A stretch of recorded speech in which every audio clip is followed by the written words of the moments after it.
নমস্কার বন্ধুরা, গল্পের ঢেউয়ে আপনাকে স্বাগত। ধারাবাহিক উপন্যাস জাগরি, সতীনাথ ভাদুরীর লেখা উপন্যাস, আজ তার 11 এপিসোড।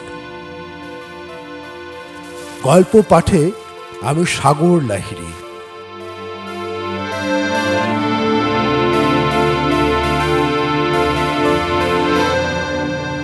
ধারাবাহিক উপন্যাস জাগরি, আজ তার 11 এপিসোড।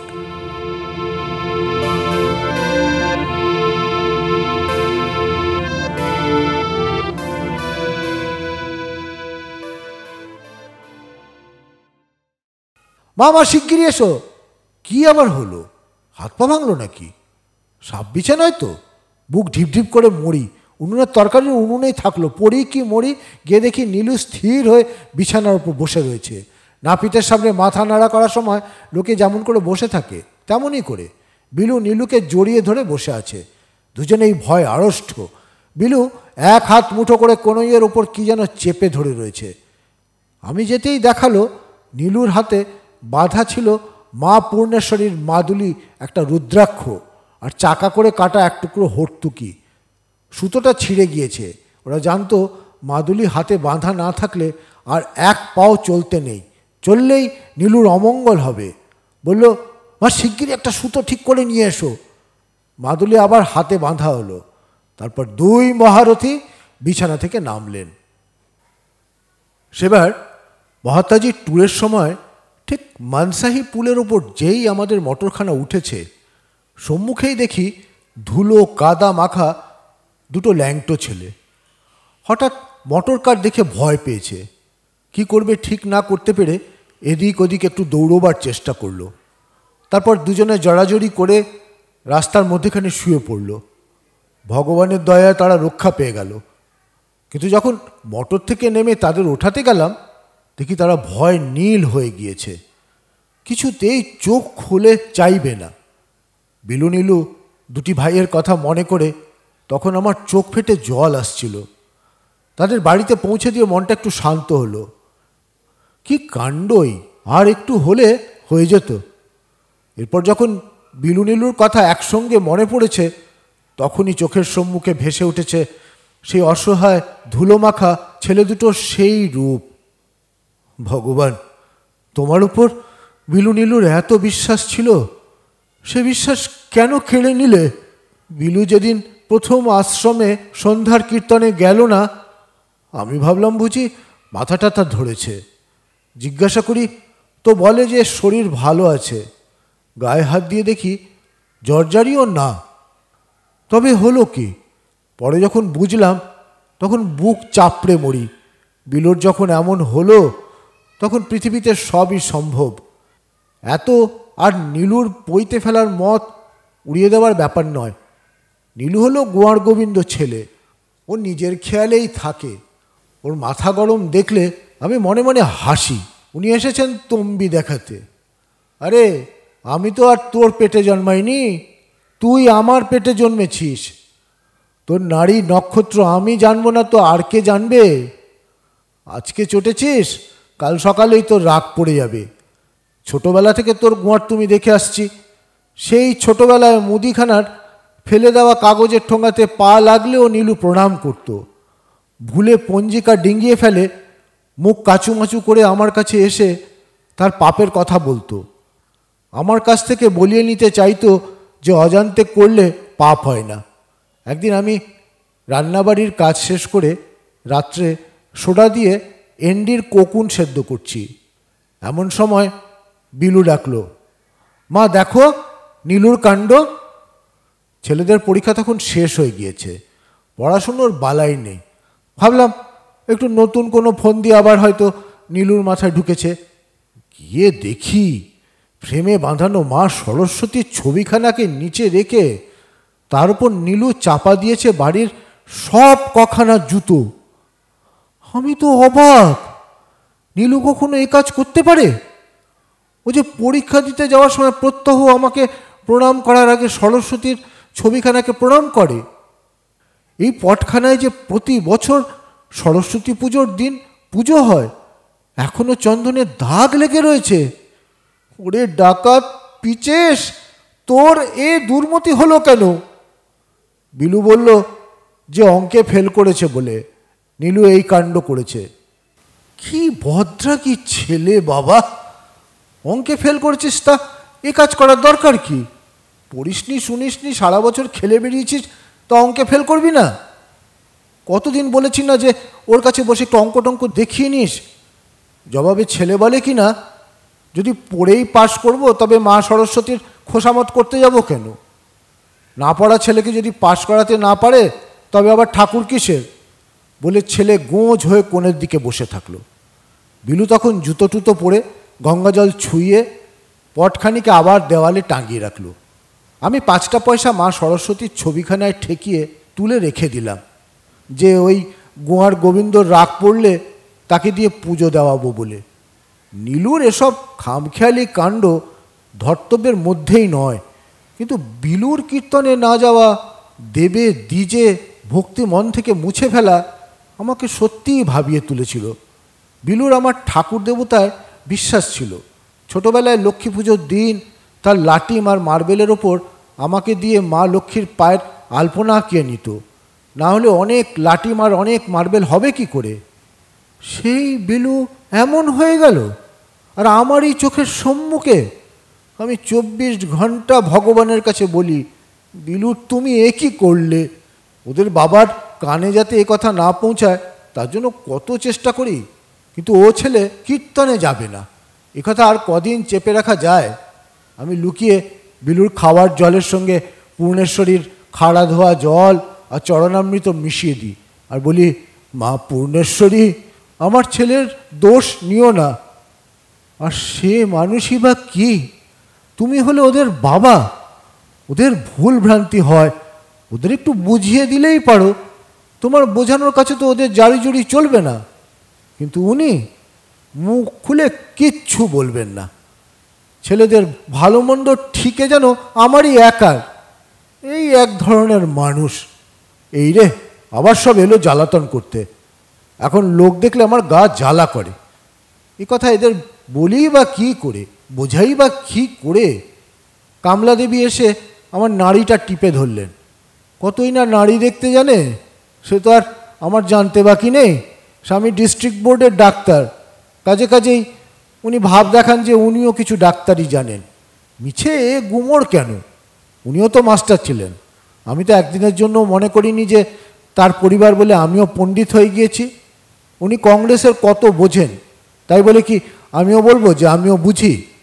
কামলা দেবী জিজ্ঞেস করলেন, এখন কেমন আছেন? রাগে মাথা থেকে পা পর্যন্ত জ্বলে যায়। আমার জন্যে তোমরা যা ব্যস্ত তা তো বুঝি, তবে আবার এ ঢং কেন? রাগের জ্বালায় জবাব দিই, যা ভাবছেন তার এখনো অনেক দেরি আছে। তেমন বরাত করে কি আর পৃথিবীতে এসেছি যে সবাইকে ফেলে ধুয়ে ড্যাং ড্যাং ড্যাড্যাং ড্যাং করতে করতে স্বর্গে চলে যাব? তাহলে তো হয়েই ছিল। গোষ্ঠী শুদ্ধ না খেয়ে তো আর আমি পৃথিবী থেকে নড়ছি না। কামলা দেবীর নাড়ি টেপা মাথায় চড়ে গেল, তবে হাত আলগা হয়ে এলো। টপ করে আমার হাতখানা বিছানায় পড়ল, হাতে ঝিনঝিনি ধরে গিয়েছে। উফ, গেছি, কি ব্যথা লাগে হাতে। মাথার বাঁ দিকটা কীরকম ভারী মনে হয়, বাঁ কানের পিছনে মাথার ভিতরটা মনে হয় যেন অবশ হয়ে গিয়েছে। বালিশ থেকে মাথা তুললে বাঁ দিকটা যেন টাল খেয়ে ধপ করে আবার বালিশের ওপর পড়ে যায়। কানের মধ্যে ঝিঁঝি পোকার ডাকের মতো শব্দ অষ্টপ্রহর চলছে। আচ্ছা করে শুনিয়ে দিয়েছি কামলা দেবীকে। ওসব মোড়লি ফলিও ওই রামায়ণের দলের মধ্যে, যারা তোমার সব কথা শোনে না, হাঁ করে গেলে। ওদের মধ্যে গোটা কয়েক তো না কিছু বোঝে না কিছু জানে। আনসুয়াজিকে সেদিন দিয়েছিলাম চা করে, বলল সর্দি হয়েছে, একটু আদা নুন দিয়ে চাহা করে দেবেন। নিল তো নিজেরই ঘটিতে করে চাটুকু, তারপর যেমন করে ঘটি থেকে আলগোছে জল খায় অমনি করে হড়হড় করে মুখে আলগোছে ঢেলে দিয়েছে চাটুকু। আর যাবে কোথায়? মুখ জিভ পুড়ে টুড়ে একাক্কার। তৈরি করা চাটুকু ঠিক করে খেতে জানে না, তার আবার বিদ্যের বড়ায়। ও দলের সব সমান। আর ওই একজন, ওই যে সারলা দেবী, সেটারও যদি একটুও বুদ্ধিশুদ্ধি থাকে, তার বাপের বাড়ি রূপৌলি থানার বুড়ি হিয়াধন কাট্টা গ্রামে। গ্রামটি নাকি খুব বড়। কত বড় তাই বোঝাতে গিয়ে সেদিন বলল কি না, গ্রামে হাকিম, হুকুম, দারোগা, পুলিশ, হাইজার, ডাক্তার, কলেরার এরা অহরহ যাতায়াত করে। এত বর্ধিষ্ণু গ্রাম যে গায়ের কুকুরগুলোর পর্যন্ত এসব দেখে সয়ে গিয়েছে। হাফ প্যান্ট পরা লোক দেখলে তারা ডাকে না পর্যন্ত। ধন্যী দেশ তোমাদের, আর ধন্যী তোমাদের বুদ্ধি। এইগুলো নিয়ে আবার কামলাদেবী মোড়লি করে, দল পাকায়। কামলাদেবী অ্যাসেম্বলির মেম্বার কি না, ইংরেজি জানে না, কি করে যে হাত তোলা ছাড়া সেখানকার অন্য কাজ চালায় তা তো বুঝি না। নর্মদা বেন সেদিন আমায় বলেছিলেন যে কামলাদেবী চায় না যে বিহারে কোনো লেখাপড়া জানা মেয়ে কংগ্রেসে আসুক, তাহলে ওর কদর কমে যাবে কি না। সেই জন্য ও ওই বোকাশোকাগুলোকে নিয়ে জটলা করে। কথাটা হয়তো ঠিকই। ও টিনের বিলাতি দুধকে বলে মেমিয়াকে দুধ, মেমের দুধ। টিনের মাখন এখানে কাউকে খেতে দেবে না, বলে যে ওতে ডিম মেশানো আছে। তা না হলে মাখন কখনো হলদে রঙের হয়? কে ওর সঙ্গে বাজে তর্ক করবে? এ কি, কামলাদেবী ফুঁপিয়ে ফুঁপিয়ে কাঁদছে। ছি ছি ছি, আমি কী কাণ্ডই করলাম। উঠে বসে কামলাদেবীর হাত চেপে ধরি। কামলা, আমি তোমার মার বয়সী, দোষ হয়ে গিয়েছে, কিছু মনে করো না। আমি কি আর এখন আমি আছি? এখন আমার মাথা ঠিক নেই, কি বলতে কি বলে ফেলেছি তার মাথায় হাত বুলিয়ে দিই। সে চোখের জল মুছে মুখে হাসি আনবার চেষ্টা করে। জিজ্ঞাসা করি, আমায় ক্ষমা করেছ তো? কি যে বলেন, এখন শুয়ে পড়ুন বলে জোর করে আমাকে বিছানায় শুইয়ে দেয়। আমার ওপর সহানুভূতি আর দরদ তার মুখে চোখে ফুটে বেরোচ্ছে, ঠিক যেন মেয়ে মায়ের সেবা করছে। আমার তো আর মেয়ে নেই, আমার যা কিছু বিলু আর নীলু। একটি যদি মেয়ে থাকতো, মেয়ের স্বাদ কি আর ছেলেতে মেটাতে পারে? যখনই মেয়ের কথা মনে হয় তখনই মনে হয় বিলু আমার মেয়ে, নীলু আমার ছেলে। বিলুর স্বভাব মেয়েরই মতো নরম, বিলুর স্বভাব মেয়েরই মতো নরম, ওর ব্যবহার সেই রকম দরদ ভরা। মেয়ের মতো ওর সহ্য করবার ক্ষমতা, আর সেই রকমই ওর চোখে একটুতে জল আসে। এই দেখো না কেন, কামলাদেবীকে এত কড়া কথা বললাম, তা কি সে একটু রাগ করলো? ও তো আমাকে পাল্টা শুনিয়ে দিতে পারত। মুখ তোর কম নয়, সেদিন রসদ গুদামের অ্যাসিস্ট্যান্ট জেনারেলকে তো কাঁদিয়ে ছেড়েছিল। এ ঘরের সবাই আমাকে কত ভালোবাসে, আমার জন্য কত ভাবে, কত সেবা করে, আর আমি কি না ওদের মুখ নাড়া দিই, ভালো মন্দ কথা শোনাই? এমন তো আমি ছিলাম না। আমার সঙ্গে জীবনে কখনো কারো ঝগড়া হয়নি। জেলের মধ্যে যেন আমার স্বভাব বদলে গিয়েছে। এখন আর আমার মুখের আর মনের উপর একটু বাঁধন নেই। কামলা আমাকে পাখা করছে। সে বলে, মিছরির শরবত একটু খান না কেন, অল্প একটু দিই না। একটু মিষ্টি কথা বলেছি কি না আবার মাথায় চড়ে বসেছে। এদের নিয়ে কি করি ভেবেও তো পাই না। আর খিদে পেলে নিজেই গেলবো, তখন আর কারো খোসামদের দরকার হবে না। লুসি জমাদারনি বলছিল যে পরশু ডাক্তার বলে গিয়েছে যে 24 ঘন্টা যেন আমার বিছানার পাশে কিছু না কিছু খাবার জিনিস রেখে দেওয়া হয়। কখন খেতে ইচ্ছা হয় বলা তো যায় না। ওদের হাবভাব দেখে হাসিও পায়, দুঃখও হয়।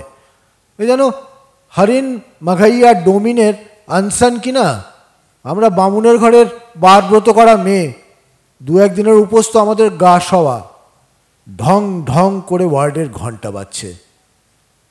এত রাত্রে আবার কে এলো? ঘরে তালা বন্ধ করে জমাদারনি দেওয়াল টপকে চাবিটা জমা দেয় জেলার সাহেবের কাছে। আর আমাদের ওয়ার্ডের বাইরের ফটক 24 ঘন্টা বন্ধ থাকে ভিতর থেকে। কারো কিছু বলার হলে বাইরে থেকে দড়ি টানে, আর ভিতরে ঘন্টা বাজে। ওই তো লুসি কার সঙ্গে যেন কথা বলছে। আবার কিছু কাণ্ড ঠান্ড হলো নাকি? লুসিটা নিজেও কি কম নাকি? সারা দিন টোটো করে বাইরে বাইরে ঘুরবে, রাজ্যের ওয়ার্ডারদের সঙ্গে আলাপ করবে। আর যেই আমি বললাম যে তোকে একটু তরকারি রেঁধে দিই, বিলুকে দিয়ে আসতে পারবি সেলে, অমনি চোখ বড় করে বলবে, হিমা সে কি করে হবে? সেলে কি কোনো জিনিস পৌঁছানোর জো আছে নাকি? সেখানে যে 24 ঘন্টা কড়া পাহারার ব্যবস্থা, সেখানে গেলে কি আমার চাকরি থাকবে? ওরে আমার ধর্মপুত্র যুধিষ্ঠির রে, 7 কাল গেল ছেলে খেয়ে এখন বলে ডান। তুমি তো ওয়ার্ডারের ভয় একেবারে জড়সড় কিনা। দিনরাত ওদের সঙ্গে হাসি মশকরা চলছে, আর যেই একটা কাজের কথা বললাম অমনি 80টা ছুতো। আরে তুইও তো ছেলের মা, তুই যদি আমার কথা না বুঝলি, তবে অন্য কেউ না বুঝলে তাকে দোষ দিই কেমন করে? ভগবান করুন তোর যেন আমার বরাত কোনো দিন না হয়, কিন্তু হতো যদি তো বুঝতিস। পরশু আবার 32 পাটি দাঁত বার করে আমার কাছে এসে বলা হলো, আপনার ছেলেকে আজ আলাদা করে রেঁধে আলুর তরকারি খেতে দিয়েছে। একটা খবরের মতো খবর বটে, কি মহামূল্য জিনিসই দিয়েছে। সরকার একেবারে ভান্ডার উজাড় করে দান ছত্তর খুলে দিয়েছে। সে খবর দিতে এসে আবার উনি আনন্দে গলে পড়লেন। দরজার বাইরে থেকে লুসি চেঁচাচ্ছে, কমলা দেবী! কিরে, কে এসেছিল রে? রাতের ডাক্তারবাবু। জিজ্ঞাসা করে গেল যে বাঙালি মাইজি কেমন আছে। বেশি বাড়াবাড়ি টাড়াবাড়ি হলে হাসপাতালে তার কাছে খবর দিতে, আর বেহুশ হয়ে গেলে সবুজ শিশিটা শুকোতে। মাঞ্চানিয়া আর গালকাট্টি শুনে রাখ, দুটোতে মিলে পড়ে পড়ে ঘুমোচ্ছে বুঝি। দরদ তো কত, যেমন ডাক্তারবাবু তেমনই লুসি জমাদারনির। তোমাদের আর আমি চিনি না, তোমাদের সকলকে আমি এক এক করে হাড়ে হাড়ে চিনি। তোমাদের মুখে এক আর মনে এক, ওপর থেকে নিচে পর্যন্ত সব সমান। দারোগা সাহেবকেই দেখো না, যেদিন বিলুর বাবাকে গ্রেপ্তার করলো সেদিন জেলা কংগ্রেস অফিসেও তালা লাগিয়ে দিয়ে গেল, আর আমাকে বলে গেল, মা আপনি আপনাদের বাড়িতে থাকতে পারেন, ওটা গভর্নমেন্ট দখল করেনি, জব্দ হয়েছে কেবল জেলা কংগ্রেস অফিস।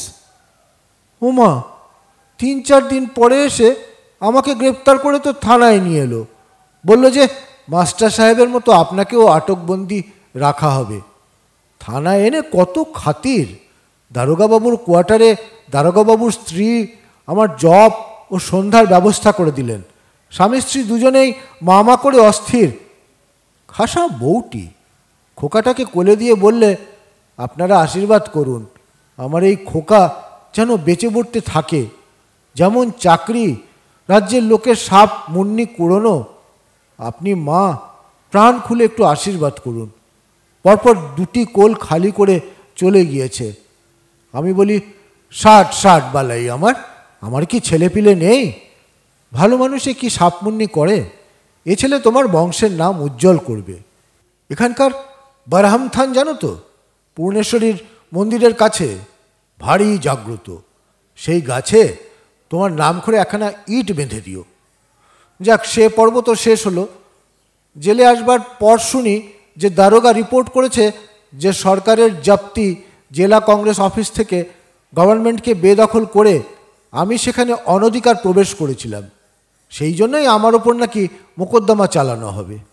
আচ্ছা দেখো কি কাণ্ড বলো তো, আকাশে চন্দ্র সূর্য থাকতে এত বড় মিছে কথা। দারোগাবাবু নিজেই আমাকে বলল যে আমাদের নিজেদের ঘরে থাকলে কোনো ক্ষতি নেই, ওদিকটা গভর্নমেন্ট দখল করেনি। আবার দেখো নিজেই সাতখাট করে লাগিয়েছে। জেলের ডাক্তারও ওই দারোগারই মতো, কয়দিকে লাল নীল জল দিয়ে ভালো করা, পরে তাকে ফাঁসির দড়িতে ঝুলানোর জন্য, ঠিক যেন মিয়ার মুরগি পোষা। আবার মা বলে ডাকতে আসে। কেউ মা বলে ডাকলে তখন এমন মনটা গলে যায় যে দুটো হক কথা শুনিয়ে যে গায়ের ঝাল মেটাবো তার পর্যন্ত উপায় থাকে না।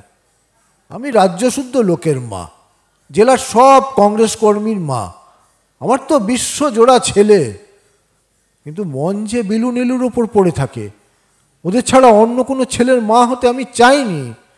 এদের দুজনকেই বলে আমি প্রাণ ভরে ভালোবাসতে পারিনি।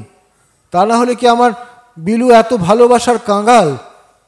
না হলে কি সে জিতেনের মা দিদিকে মা বলে? না হলে কি নীলুরা জ্যাঠাইমা বলতে অজ্ঞান? আমি চাই বিলু নীলুকে একেবারে আমার নিজের করে রাখতে, যাতে ওদের উপর আর কারো দাবি দেওয়া না থাকে। কিন্তু আমি ওদের আঁকড়ে ধরে থাকলে কি হবে? রাজ্যের লোকে যে ওদের চায়, সকলেরই টান যে ওদের ওপর, আমি কি ওদের ধরে রাখতে পারি? এমনিই তো বিলু যা অভিমানী ছেলে, তুই না বলে তুমি বললেই অভিমানী তার চোখ দিয়ে জল আসে। সেই উনি একদিন দুপুরে খাওয়ার সময় বলেছিলেন, বড়বাবুকে বাড়িতে দেখছি না, এখনো ফেরেননি বুঝি? বিলু ছিল ঘরের মধ্যে। এ কথা শুনে সে কেঁদে কেটে অস্থির। নীলু হলে তো হইচই করে বাড়ি ফাটাতো। দিদি, তোমার তো জিতেন, ধীরেন, হেবলু, বেলা, বউরা, নাতি নাতনি সবাই রয়েছে। তোমার বারবারন্ত লক্ষ্মীর সংসার, কোনো কিছুর অভাব নেই। কেন তুমি বিলুকে আমার কাছ থেকে কেড়ে নেবে? কেন পর করে দেবে? আমার ছেলের একটুও ভাগ আমি কাউকে দেব না। আমার তো সংসারে নীলু বিলু ছাড়া আর কিছুই নেই। চাল নেই, চুলো নেই, মাথা গুজবার একটু জায়গা নেই, না আছে টাকা করি, না আছে ধন দৌলত। আমি তো ছেলেদের মুখের দিকে চেয়েই সব দুঃখ কষ্ট ভুলেছি। তাও ভগবান তোমার সইল না।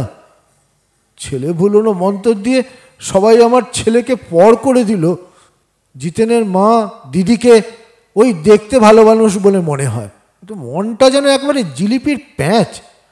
অন্য বাড়ির কেউ একটা নতুন গয়না গড়াক না, সেটাকে খুঁটিয়ে খুঁটিয়ে দেখে তার 7 রকম বিন্যাস করবে।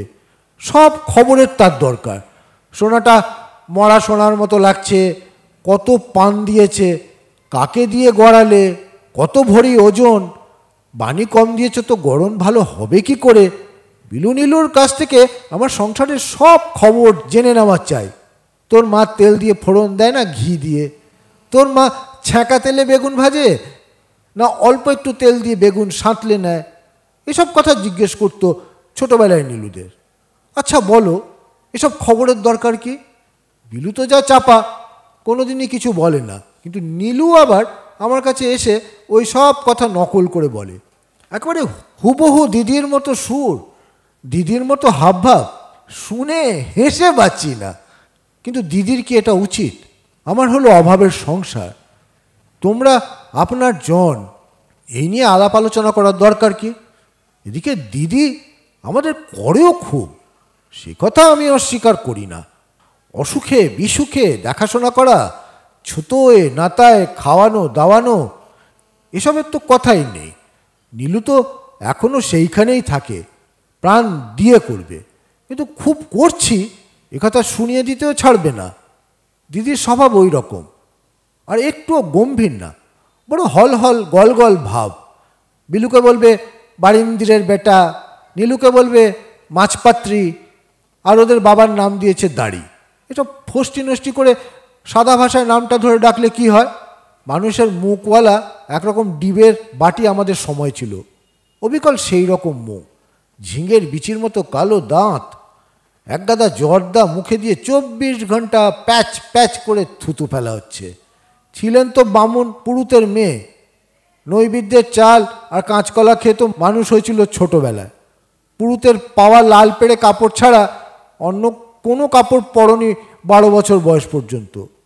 বড় লোকের বাড়িতে বিয়ে হয়েছিল বলে তড়ে গেল, তা না, এখন আর ঠেকারে মাটিতে পা পড়ে না, একেবারে যেন সাপের 5 পা দেখেছেন। তোমায় ভগবান দিয়েছেন, তোমার আছে, তাই বলে যাদের নেই তাদেরও একটু মানুষ বলে ভেবো। আমিও এমন হাবাতের ঘরের মেয়ে ছিলাম না, আর হাবাতের হাতে পড়িও নি, কিন্তু আমার কর্মফল সোনা মুঠো নিলে ধুলো মুঠো হয়ে যায়। আচ্ছা দিদি, বিলু তোমাকে জ্যাঠাইমা বলতো, তাতে তোমার মন ভরেনি কেন? না দিদি, সত্যি কথা বলি, তোমার উপর আমার একটু রাগ নেই। তোমরা ছিলে বলে নীলু বিলু তাদের জীবনের একটু আধটু শখ আহ্লাদ মেটাতে পেরেছে। যখন উনি জেলে, ওদের দাঁড়ানোর জায়গা ছিল না, তখন তো তুমিই ওদের থাকবার জায়গা দিয়েছ। বিলু গেলে তোমার দুঃখ কি আমার থেকে কম হবে? তাকে আর আমি জানি না। অন্তরের থেকে যদি বিলুকে তোমায় দিতে পারতাম, তাহলে কি দিদি বিলুকে তুমি বাঁচাতে পারতে? বিলু আমার বাঁচুক দিদি, আর ওকে তোমার হাতে দিতে আমি কিপটেপনা করব না। এখনো তোমারও সম্বল থাকলো, কতগুলো বিলু স্মৃতি আর আমারও তাই তাই নিয়ে নাড়াচাড়া করেই এমন জীবন ভর কাটাতে হবে।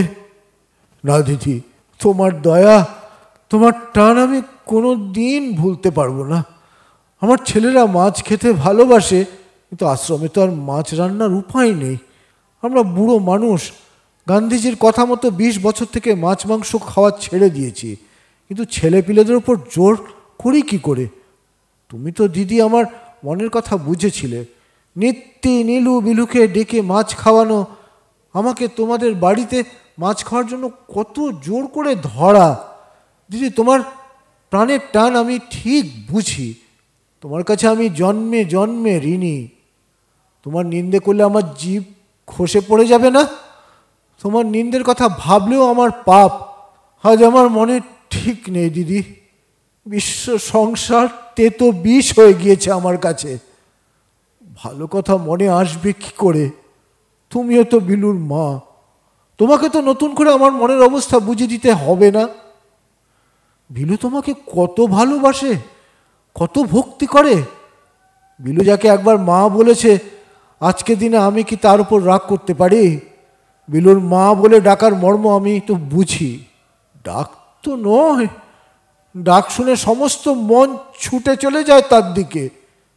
ছেলে তো নয়, এক একটা শত্রু। ছেলেদের কথা যত ভেবেছি তার অর্ধেকও যদি ভগবানের কথা ভাবতাম, তাহলে নিশ্চয়ই ভগবানকে পাওয়া যেত। কিন্তু যতই আঁকড়ে ধরো, পিছলে বেরিয়ে যাবে। বজ্র আটুনি ফসকা বেরো।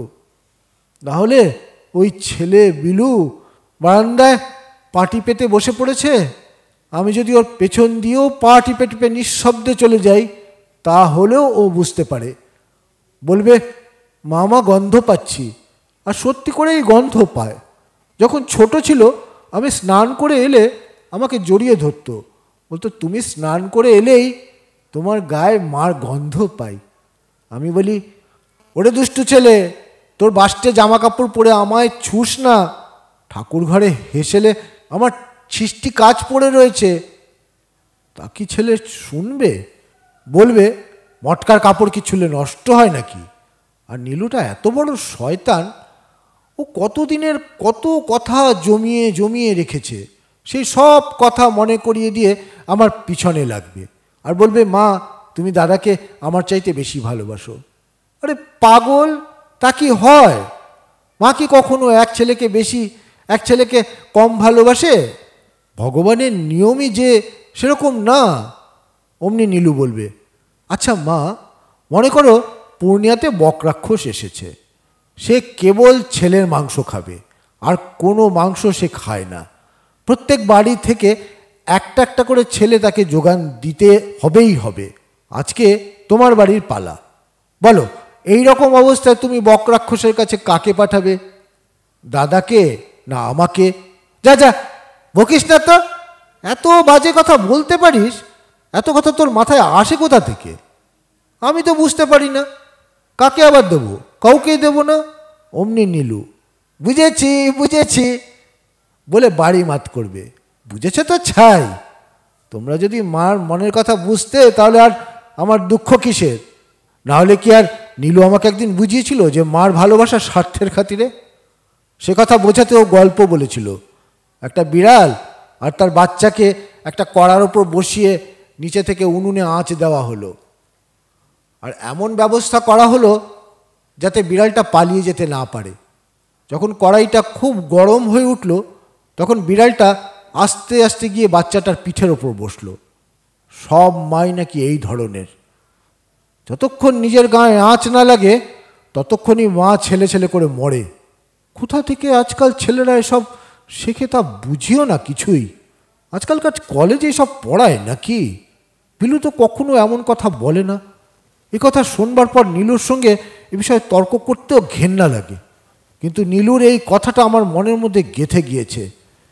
আর একদিনও আরও একটা কথা বলেছিল, সে কথাও কোনো দিন ভুলব না।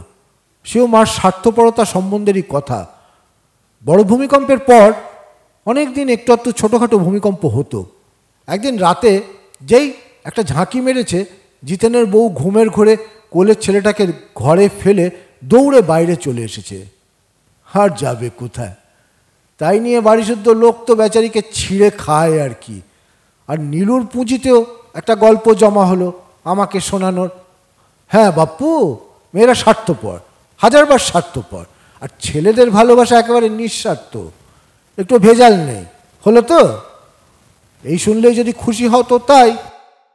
ছোটবেলা থেকে নীলুটা কম জ্বালাতন করেছে আমাকে? বিলু নীলু দুই ভাই, একই সঙ্গে মানুষ, কিন্তু নীলুটা কোথা থেকে যে এত দুষ্টুমি শিখেছিল তাই ভাবি। কত সময় একেবারে কাঁদিয়ে ছেড়েছে।